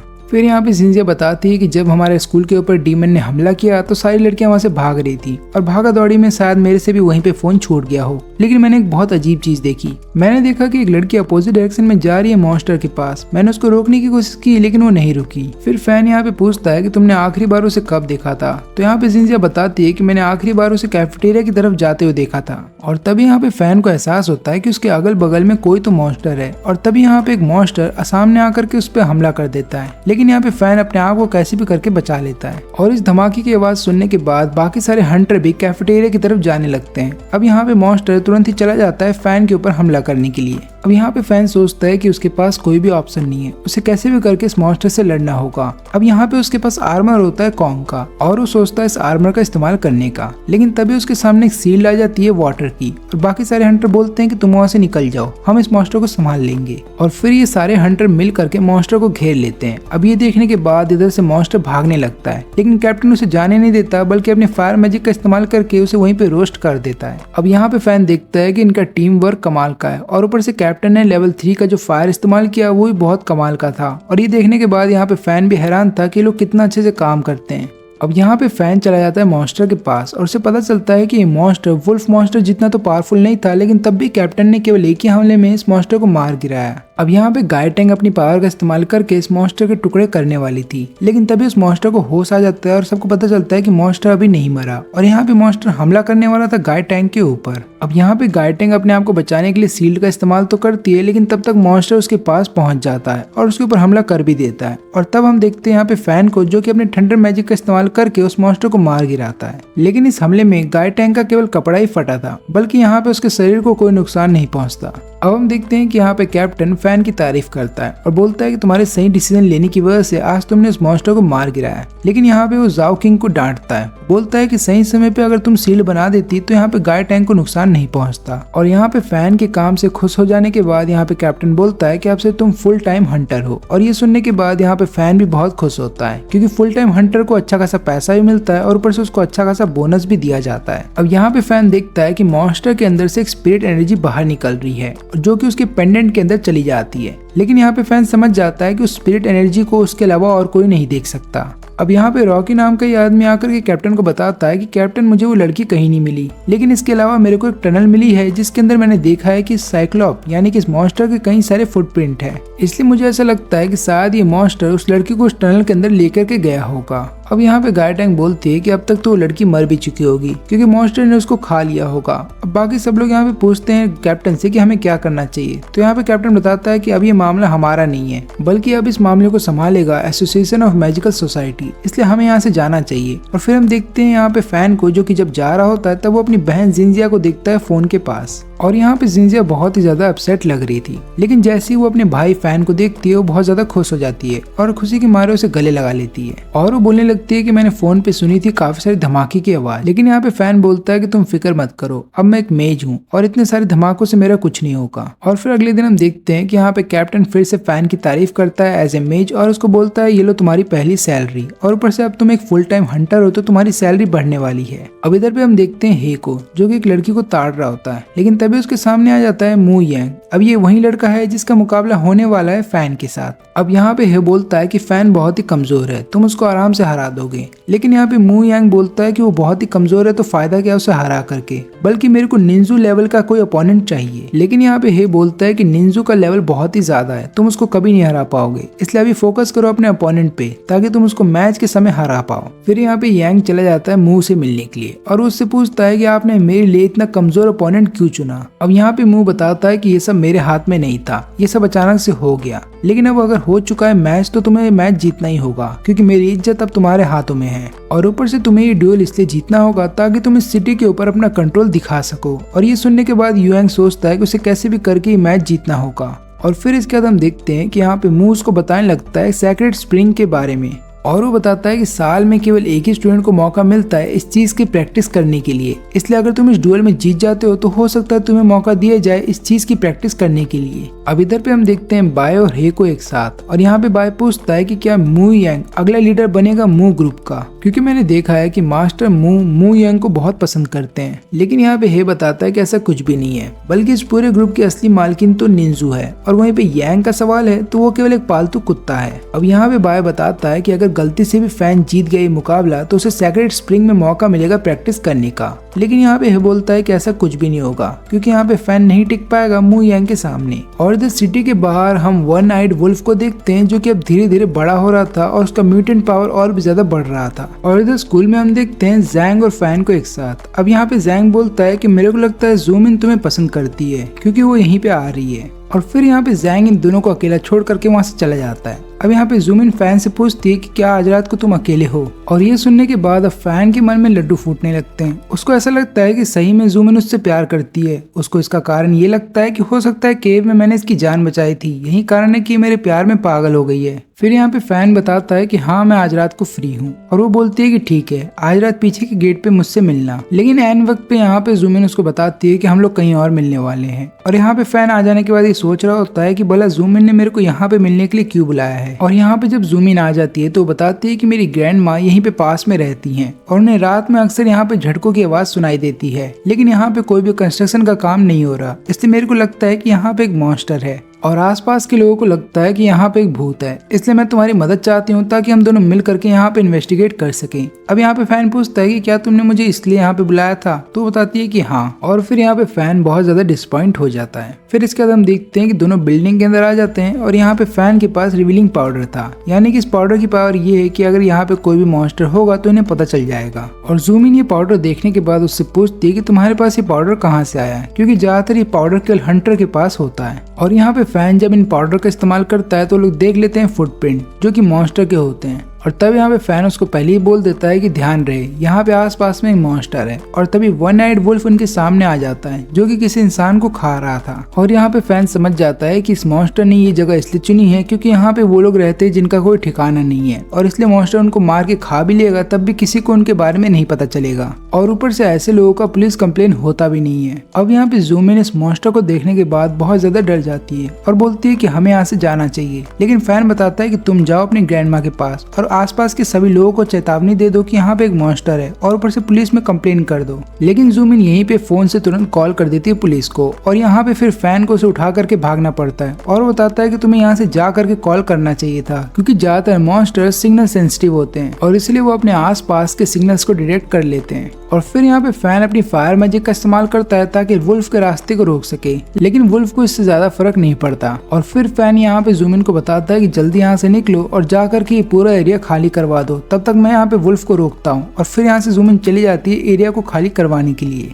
और इधर पे वुल्फ अचानक से हमला कर देता है फैन के ऊपर, लेकिन यहाँ पे फैन के पास आर्मर था जिससे कि वो अपने आप को बचा लेता है। और यहाँ पे हम देखते हैं ज़ूमिन को जिसने कि पूरे एरिया को वहाँ से खाली करवा दिया था। और तभी वहाँ पे गाय टैंग आ जाती है और वो यहाँ पे आने के बाद पूछती है कि यहाँ पे क्या चल रहा है। तो यहाँ पे ज़ूमिन उसको बताती है कि हमने एक मॉन्स्टर को देखा है जो कि उस अबेंडेंट फैक्ट्री के अंदर है, और मेरा जो दोस्त है फैन जो कि मेरा क्लासमेट भी है वो वहाँ पे उससे अकेले लड़ रहा है। और यहाँ पे सोच रही होती है कि फान मू ने भी मेरे को यहीं से मैसेज भेजा था, और वो तुरंत ही चली जाती है फैन को बचाने के लिए। अब यहाँ पे हम देखते हैं कि फैन अपने आप को बचाने के लिए जब फायर मैजिक का इस्तेमाल करने वाला था कि तभी वहाँ पे गाय टैंग आ जाती है, और वो अकेली नहीं होती बल्कि उसके साथ मू यांग भी आ जाता है। और यहाँ पे दोनों अपनी पावर का इस्तेमाल करके उस वुल्फ को जमा देते हैं। और यहाँ पे गाय टैंग फैन को तुरंत ही बोलती है कि तुम्हें यहाँ से भागना होगा। और फिर फैन उधर से चला जाता है। अब यहाँ पे मू यांग पूछता है गाय टैंग से, क्या तुम उसको जानती हो? तो यहाँ पे गाय टैंग बताती है कि ये वही लड़का है जिसके साथ तुम्हारा मुकाबला है और ऊपर से इसी ने तुम्हारे फादर की बेइज्जती की थी। और यहाँ पे मू यांग ने देखा है कि किस तरीके से फैन इस मॉन्स्टर से नहीं लड़ पाया, तो यहाँ पे मू यांग को अपने ऊपर और भी ज्यादा कॉन्फिडेंस आ जाता है। अब यहाँ पे हम देखते हैं कि गाय टैंग इस मॉन्स्टर के बारे में अपने कैप्टन को बता देती है और ये भी बोलती है कि किसी तरीके से बोलो फैन मो को तैयार रहने के लिए, क्योंकि इस मॉन्स्टर को हराने के लिए हमें उसके थंडर मैजिक की भी जरूरत पड़ सकती है।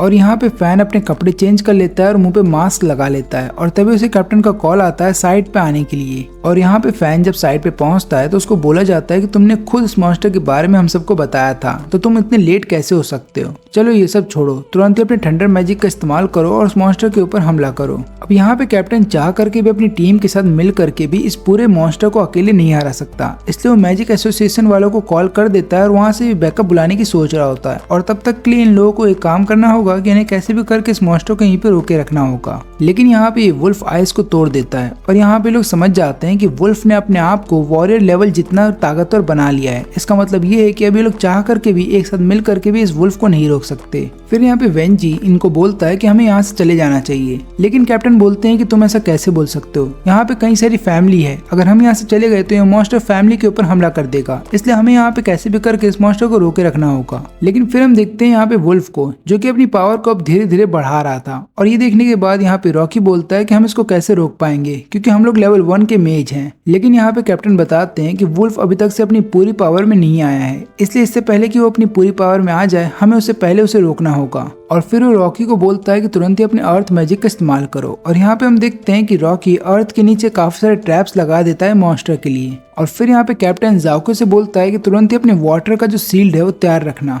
और इतना बोलने के बाद यहाँ पे कैप्टन अपने फायर मैजिक का इस्तेमाल करता है वुल्फ के अगेंस्ट और वो वुल्फ पे एक बहुत बड़ा हमला करता है, जिसके बाद वुल्फ पीछे जाके गिरता है। अब यहाँ पे इन लोगों को लगता है कि शायद वुल्फ मर गया, लेकिन तभी वेंजी देखता है कि वुल्फ अभी जिंदा है और वो यहाँ पे इनकी तरफ बढ़ रहा है इनके ऊपर हमला करने के लिए। लेकिन तभी इनके सामने जाओके आ जाती है और वो यहाँ पे अपने वाटर डिफेंस की मदद से यहाँ पे वुल्फ को रोक लेती है। लेकिन अब वुल्फ डिफेंस को तोड़ रहा था और धीरे धीरे सील को तोड़ करके वो अंदर घुसने वाला था। तभी यहाँ पे हम देखते हैं फैन को, जो कि जाओको को वहाँ से ले करके भाग जाता है। और यहाँ पे कैप्टन तुरंत ही फायर मैजिक का इस्तेमाल करता है ताकि वुल्फ को रोक सके, लेकिन यहाँ पे वुल्फ को उसके अटैक से कुछ नहीं होता। फिर हम देखते हैं कि सारे हंटर मिल करके यहाँ पे कैप्टन की जान बचाने के लिए वुल्फ के ऊपर हमला कर देते हैं। और यहाँ पे गाय टैंग भी हमला करती है, लेकिन उसके हमले से भी यहाँ पे वुल्फ को कुछ नहीं होता। और अब यहाँ पे कैप्टन हो जाता है घायल और कैप्टन को घायल देख करके यहाँ पे फैन को बहुत गुस्सा आता है। फिर यहाँ पे फैन अपने थंडर मैजिक का इस्तेमाल करता है और अब फैन यहाँ पे लेवल 2 का थंडर मैजिक इस्तेमाल कर सकता था, तो वो यहाँ पे वुल्फ को लगातार रोक रहा था ताकि वुल्फ पूरी पावर में ना आ पाए। स्टार्टिंग में तो थंडर मैजिक का असर वुल्फ के ऊपर हो रहा था, लेकिन आगे चल करके वुल्फ के ऊपर इसका कोई असर नहीं हो रहा था और अब वुल्फ बढ़ रहा था फैन के ऊपर हमला करने के लिए। सभी लोग उसको बोलते हैं कि पीछे हट जाओ, लेकिन फैन वहाँ से पीछे नहीं हटता। और यहाँ पे इस हंटर को ऐसा लग रहा होता है कि शायद वो लोग मरने वाले हैं, लेकिन तभी हम देखते हैं कि वहाँ पे पानी का एक बाढ़ आ जाता है जो कि मॉन्स्टर को अपने साथ बहा के ले जाता है। और ये सब किया होता है मैजिक एसोसिएशन के इस आदमी ने, जो कि मिड लेवल का मेज होता है, जो कि यहाँ पे हर किसी से ताकतवर था। और वो यहाँ पे फैन की तारीफ करता है कि तुमने इतनी देर तक वुल्फ को अकेले रोके रखा। और वो फिर चला जाता है अकेले ही वुल्फ से लड़ने के लिए। और फिर उसके बाद वो लगातार वुल्फ पे अटैक करता है और टर्नेडो की मदद से वुल्फ को हवा में उछाल देता है। और उसके बाद यहाँ पे फाइनली वुल्फ मर जाता है और उसके मरने के बाद उसके अंदर से भी एक स्पिरिट एनर्जी बाहर निकलती है और उसको यहाँ पे पेंडेंट खा जाता है। अब इसके बाद फैन चला जाता है यांग से पूछने के लिए कि तुमने इतनी आसानी से इस वुल्फ को कैसे खत्म कर दिया, क्योंकि हम लोग यहाँ पे लगातार थंडर का इस्तेमाल कर रहे थे, फायर का इस्तेमाल कर रहे थे और ऊपर से आइस का इस्तेमाल भी कर रहे थे, लेकिन उसके बावजूद भी हम में से कोई भी उस वुल्फ को नहीं मार पाया। तो यहाँ पे ये बताने लगता है कि देखो मैं एक मिड लेवल का मेज हूँ और मेरी पावर भी मिड लेवल की है, यही कारण है कि मेरी पावर तुम सबसे ज्यादा स्ट्रॉन्ग है। और जब तुम भी मिड लेवल के मेज बन जाओगे तो तुम्हारी थंडर पावर मुझसे भी ज्यादा ताकतवर बन जाएगी। अब यहाँ पे यांग बताता है कि हमें पेट्रोल टीम के अंदर और भी मेंबर्स को रखना होगा, क्योंकि पहले ही सिटी के अंदर बहुत सारे मॉन्स्टर्स हमला कर चुके हैं। लेकिन पहले ये बताओ कि तुमने इस नए लड़के को अपनी टीम में कब आने दिया। तो यहाँ पे रॉकी बताता है कि इसने कुछ दिनों पहले ही हमारी टीम को ज्वाइन किया है, लेकिन उसकी तारीफ सुनने के बाद यहाँ पे मू यांग को बिल्कुल अच्छा नहीं लग रहा था। अब यहाँ पे फैन चुपके से चला जाता है अपने स्कूल और दीवार टाप करके स्कूल के अंदर जा रहा होता है, लेकिन तभी वहाँ पे जू यांग आ जाती है और उसको गले लगा लेती है और बोलती है कि तुम्हारा शुक्रिया, क्योंकि तुम्हारी वजह से मेरी ग्रैंड माँ आज जिंदा है और उनके अलावा मेरा इस दुनिया में कोई नहीं है। फिर यहाँ पे फैन बोलता है कि अब तुम रोना बंद कर सकती हो, क्योंकि अब सब चीज ठीक है। फिर इसके बाद फैन अपने पेंडेंट को देखता है जो कि चमक रहा था, जिसके बाद वो समझ जाता है कि अब ये स्पिरिट लेवल जितना अपग्रेड हो चुका है। और फिर यहाँ पे फैन सोचता है कि अब मुझे जल्द से जल्द थंडर मैजिक को लेवल 3 तक लेके जाना होगा ताकि मैं मू यांग के सामने उसका इस्तेमाल कर सकूं और इस मैच को जीत सकूं। फिर हम देखते हैं यहाँ पे फैन को, जो कि अपनी बहन जिंजिया को बाउंटी हंटिंग से जितने भी पैसे उसको मिलते हैं वो सारे दे देता है और बोलता है कि अपने लिए फोन ले लेना ताकि हम दोनों कॉन्टेक्ट में रह सके। जिंजिया पूछती है कि तुम्हारे पास इतने पैसे कहाँ से आए, तो फैन बताता है कि मैंने पार्ट टाइम जॉब किया था। फिर यहाँ पे जिंजिया बताती है कि मेरे पास एक खुशखबरी है। वो पूछता है कि कौन सी खुशखबरी। वो बताती है कि मैंने हीलिंग मैजिक को अवेक कर लिया है, जो कि बहुत ही हाई लेवल के मेज ही कर पाते हैं। और यहाँ पे जिंजिया बताती है कि एक बार मैं 7 स्टार को कंट्रोल करना सीख गई तो मैं अपने हीलिंग मैजिक का इस्तेमाल कर सकती हूँ। और यहाँ पे फैन भी उसके टैलेंट को देखने के लिए बहुत ही एक्साइटेड था, क्योंकि आज तक उसने कभी भी किसी मेज को हीलिंग टैलेंट का इस्तेमाल करते हुए नहीं देखा। और यहाँ स्कूल में हम देखते हैं कि जैंग यहाँ पे फैन को समझाता है कि तुम्हें अपने कंपटीशन पे और भी ध्यान देना होगा, क्योंकि मेरे को सुनने में आया है कि मू इस पूरे कंपटीशन को बहुत बड़े लेवल पे ऑर्गेनाइज करने वाला है, जहाँ पे कई सारे सेलिब्रिटीज और बड़े बड़े मेज वहाँ पे आएंगे। और तभी वहाँ पे टैंग आकर के बताती है फैन को कि तुम्हें प्रिंसिपल ने बुलाया है। और यहाँ पे प्रिंसिपल फैन को बताता है कि देखो, मू यू ने इस पूरे कंपटीशन को बहुत बड़े लेवल पे ऑर्गेनाइज करवाया है। वो चाहता है तुम्हें हराना ताकि सबके सामने तुम्हारी बेइज्जती हो जाए। और ऊपर से अगर इस कंपटीशन को मू यांग जीत लेता है तो सबके सामने उसके बेटे की वाहवाही होगी। ना केवल इतना ही, बल्कि सेक्रेट स्प्रिंग के अंदर जीतने वाले को ट्रेनिंग करने का मौका मिलेगा। क्या तुम इसके बारे में जानते हो? यहाँ पे फैन बोलता है कि नहीं, मैं इसके बारे में नहीं जानता। लेकिन एक्चुअली में फैन जानता है सेक्रेट स्प्रिंग के बारे में, क्योंकि अभी कुछ दिनों पहले ही जिस वुल्फ के साथ यहाँ पे मुकाबला हुआ था फैन का, वो सेक्रेट स्प्रिंग की वजह से इतना ज्यादा पावरफुल हो गया था।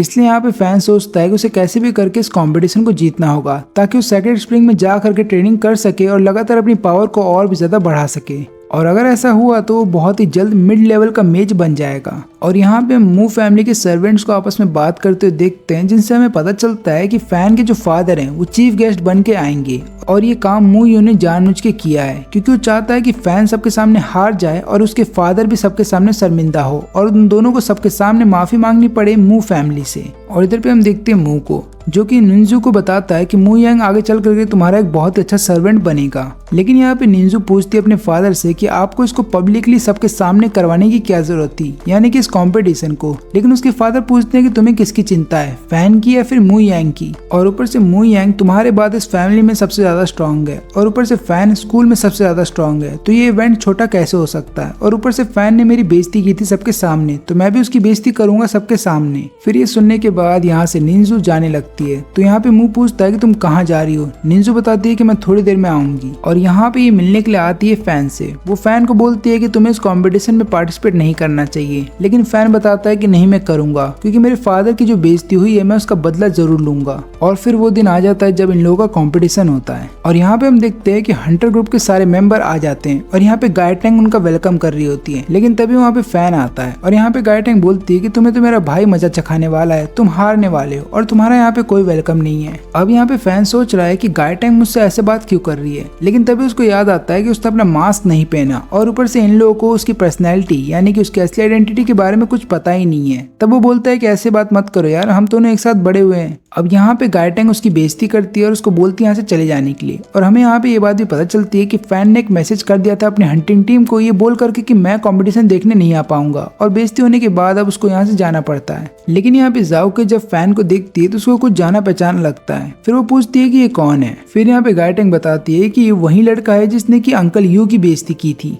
और यही आज कंपटीशन में मेरे कजन ब्रदर से लड़ने वाला है। लेकिन फिर यहाँ पे एक और हंटर बोलता है कि मेरे को भी जाना पहचाना लग रहा है। तो यहाँ पे गाइडिंग बताती है कि ऐसा इसलिए है क्योंकि ये भी उस दिन वहाँ था जब हम लोग वुल्फ से लड़ रहे थे, लेकिन ये वहाँ से भाग गया था। रॉकी बोलता है कि फैन मू भी जरूर इसी के एज का होगा, लेकिन यहाँ पे गाइडिंग बताती है कि फैन मू इससे बहुत अच्छा है। लेकिन यहाँ पे तो फैन खाने में बिजी है और वो लगातार खा रहा होता है। तभी वहाँ पे कॉन्ग आ जाता है और बोलता है कि अभी तुमने क्या सोचा, क्या तुम मेरी टीम को ज्वाइन करोगे।